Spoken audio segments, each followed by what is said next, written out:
Okay, Kim, I guess preview Auburn for us. They have one of the most prolific scorers in the conference. It looks like an inside game, too, that gave y'all some trouble last Well, night. don't look at their record from last year. New coach, of course, you guys know Bob Starkey was here for a long time. He's on that staff. They're much improved. They've won some games, took Missouri to overtime the other night. We all know Missouri beat South Carolina. They beat Georgia Tech. So they're heading up kind of like we are, just trying to rebuild the program. Man-to-man defense, fundamental, hard nose. Actually, one of their leading scorers is a former player of mine at Baylor, Honesty, Scott Grayson. And they have a four-player, I can't pronounce her name really good, but anyway, she, I'm not even going to destroy her name, but we know how good she is, athletic, strong, and it's going to be another SEC tough game. What was your team's response in practice after the loss? I know you probably watch carefully to see how they respond to something like that. Well, you make sure the response is the way it needs to be, and I thought they were great. You don't want to be content to that you ever lose and that you played them close and that you weren't supposed to play them that close. You don't want any, but you want to be real with them. And I thought our shoot around, which is what we did, was more of a 45-minute just get some shots up yesterday, and then today we'll go hard and guard Auburn. It was watching a lot of film of Auburn yesterday, but we're in this for the long haul. You don't get too high and you don't get too low. Kim, I noticed that you use, I think you kind of rotate Kayla, Jalen, and Alexis as bringing the ball up and starting the action. Can you talk a little bit about that and what goes into that? Well, two of the three are really point guards. Cherry's not a true point guard, but I think she just kind of does it a little bit to give some relief to the other ones. I'm comfortable with all of them, and then if you add Ryan Payne to the mix, there's another point guard. So we're playing basically on the perimeter 3 point guards, and so they're very comfortable. They learn all the positions, the perimeter positions, and there's not just some magical thing that I do, unless I'm calling out a play for a specific kid. They just kind of do that on their own. And Faustine seems to be playing better than she has in past years. You should talk a little bit about her development and Hannah's also, because she seems like even though she hasn't played a lot, she's been able to contribute something in her minutes. Well, Faustine, I can't compare her. You guys can do that.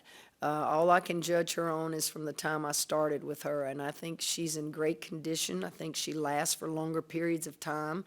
I think she moves her feet a lot better. She's running from foul line to foul line better. She's gathering herself when we give her quick passes in there after guards dribble penetrate. She's handling the pass, gathering herself, and finishing shots. I think she's having a very good year as well, and we need her to. I think her game is because she's a big player back to the basket, but she can shoot that mid-range shot at the foul line and at the baseline. We just need to keep her out of foul trouble. And I think Hannah needs to understand you defend and you rebound and you learn how to do it against the Bostons of the world because you're the biggest thing that we have, and I'll get you some shots. I'll get you some shots. I think, with Hannah, she was suspended those 4 games, got behind a little bit, and now she's playing catch-up. This game, you learn so much every day and you move so fast that anytime you miss, it sets you back a little bit. And so Hannah will be fine. Her response to the suspension, would you talk a little bit about that? Just, she knows what she did. You hold kids accountable, and she's a great kid, but no one player is bigger than the program, and she came with me, so it's not like she's one I inherited. She knows how Coach Mulkey operates, and she's been fine. Is in recruiting, y'all are constantly recruiting. I know it's a year-round thing. Do you know how many people you may sign? Do you Oh, know? we used to could know that, Jim, but you can't know that with the transfer portal now. You can't sit there and go, well, we lose 3, we lose that. It doesn't work like that. There, every day you are on that transfer portal, every day you're on the phone, every day you're watching games because that's just the way it is now. We don't know who's leaving. We don't know who's transferring out. It's free agency now in basketball, both on the men's side and the women's side. Obviously, we signed 4 Right. in the early signing period, well, 5 with a walk-on.